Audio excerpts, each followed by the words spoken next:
So, talking about the current, women in music who are at the top of your playlist, honestly, to me, Chloe Bailey and Lisa are on the top of my list. I mean, if you haven't had Trouble in Paradise, and if you haven't, that is Chloe's new album, and if you haven't had New Woman featuring Rosalia by Lisa, like seriously, what are you guys listening to?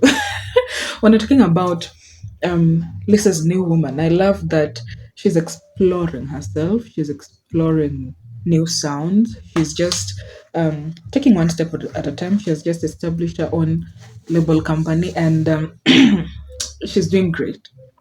And I'm talking about Chloe's Trouble in Paradise. The album itself is indeed a trouble, but at the end of it all, it's trouble in paradise. I mean, Chloe will definitely deliver the vocals.